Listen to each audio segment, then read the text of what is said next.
the Pew research that came out last week, I don't know if you saw that, talks that the Pew did a big study on religion in America. More Americans are switching faiths in their lifetime. I saw that article, and yet, speaking to some Europeans this past weekend, it's clear we're still a very theistic country on some level, a spiritual country. Can you talk a little bit about that as far as being conscious of that in your own life and as far as just who you're writing for? Well, you know, when I went back to the church in 1998, and even when I consecrated my work to Christ in 2002, and I began work on this series, you know, not knowing whether it would be one book or four, but it was to be Christ the Lord. I really didn't have an idea of how obsessed with religion people are today. When I went out on tour for the first book, I was amazed that interviewer after interviewer told me when the mic was off that they too were on a spiritual journey, that they cared very much about Jesus, that they wanted to know more about Christianity. I was amazed. And then of course we've seen it come into the political arena with a lot of fireworks, you know, and we hear questions being asked now on CNN and on the networks, religious questions about the candidates that 20 years ago no one would have brought up such things. Yeah. So it shows that we are still very much a Christian nation. We're passionate about our beliefs and about our religion and about how we live. And I think that's a wonderful thing, really.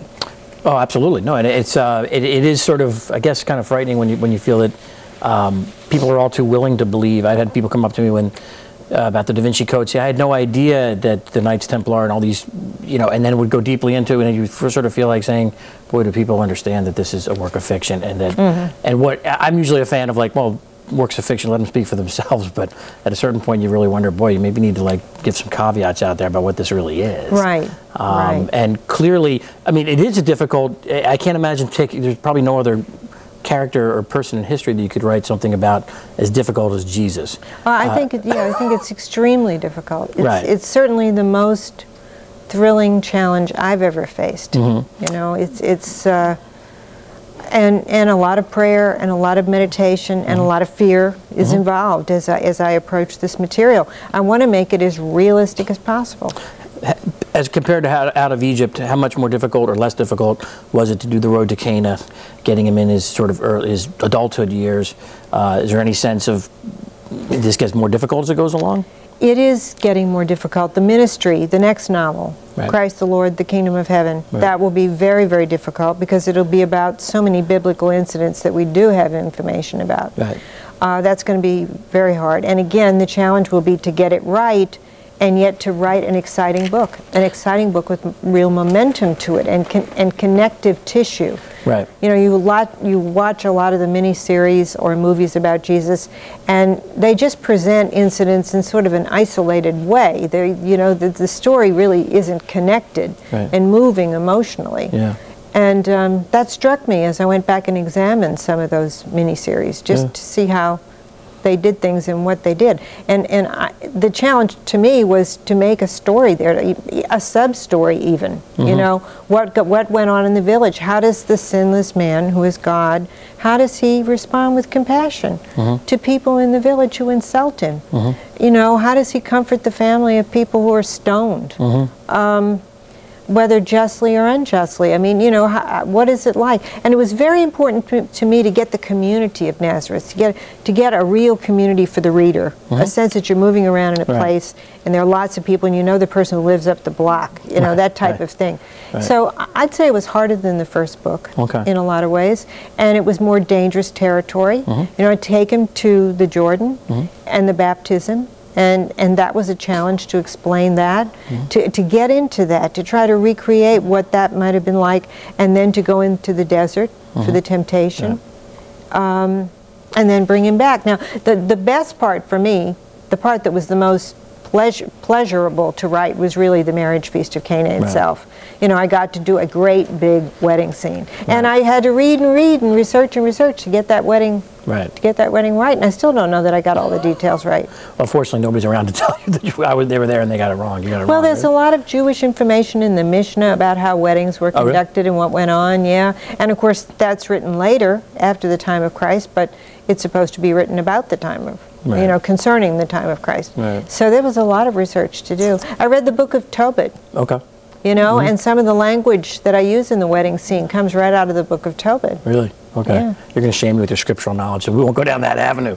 But the Wedding Feast of Cana, one thing that struck me, you dedicate this book to your son, Christopher. Yeah, always. And the Wedding Feast of Cana is the text, as far as I can tell, of the mother going to the son. In literature, I'm sure there are other examples, but what was that like writing that? Do you have any as a mother? I didn't even make that connection. That's quite a connection, of course. It's the mother and the son. And here I dedicated it to my son. Well, I mean, the Wedding Feast of Cana is the one time when the mother says, you should do something about this, right? Exactly, yeah. And he's like, Mother, you know. Exactly. Any thoughts on that? I guess not. Well, I didn't think of it in connection with my son at all. Right. But I'll tell you what was interesting to me. When I started to research how people saw the Wedding Feast of Cana, I didn't realize it was the place where our Protestant brothers and sisters divide with us Catholics totally. Really? Yes, because they don't care, apparently, for the way we privilege the Virgin Mary in that scene. You know, because they have a different attitude toward Jesus' mother. Really? Yeah, so there's a lot of argument about what Jesus meant by his words, whether or not Mary was right to ask him.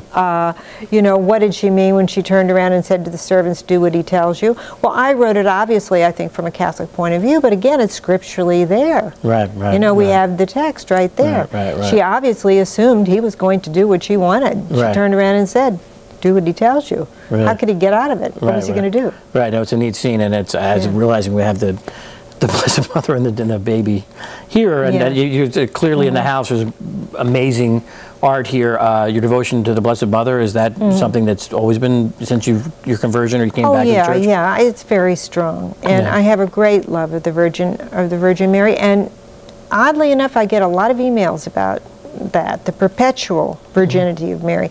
I get them from Protestant readers. They say they like the book very much, but Mary wasn't a perpetual virgin. Don't I know that? And of course I write back and say, well, the longest, most consistent tradition, you know, up to 1600, was that she was a perpetual virgin, and for us Catholics, we believe this. I don't quite understand why it's so important to them. Well, that's a good point, and one thing that seems to me you're very conscious of this time out, more so perhaps than last time, is being true to the biblical tradition of the church, the scriptural tradition of the church, and the tradition of the church in general. I'm wondering if you felt that plenty of authors who've taken on the life of Jesus have done a great disservice by reimagining him in ways. You mean Cousin Zacchaeus is the classic example of the Last Temptation. Sure. Can you talk a little bit about that? I mean, because I know a lot of people who are very religious and devoted people who actually felt those to be wonderful additions and sort of imaginings for them to get into the life of Christ or the life of the Blessed Mother. Can you talk a little bit about that? Well, I thought Cousin Zacchaeus' book was inspiring. I thought it was a sincere, good-hearted book, and I thought the movie was inspiring. I mean, I was still an atheist at the time when I saw the movie, and the movie brought tears to my eyes and made me want to go back to the Lord.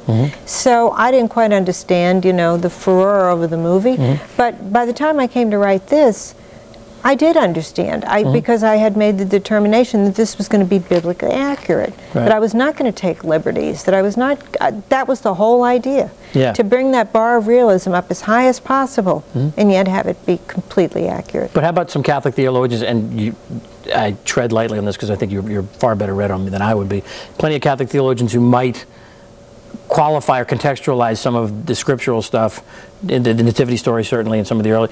How do you come out on that? I mean, or do you take issue with some of it? I know Raymond Brown, in one of your videos, you say, I disagree with them respectfully. And right. Well, I did do a lot of biblical research, and I came down on the conservative side. I believe I'm taking the Bible at its word, that the angels came, that the Magi came, and the tendency in modern biblical studies is to take all this stuff and treat it as literary or the work of a later gospel community that's making up stuff because of its own sociological situations. I don't buy it. I wasn't convinced by the books. I wasn't convinced, and you know, I thought when I went into that scholarship that it was going to lead me away from Jesus, that they were going to make such brilliant cases for the Gospels falling apart that I would never be able to put them back together again. The opposite happened. I read their books. Their books are filled with speculation. Yeah, I mean, it's complete speculation. And what they've done is they've established these speculations of theirs in the academic community,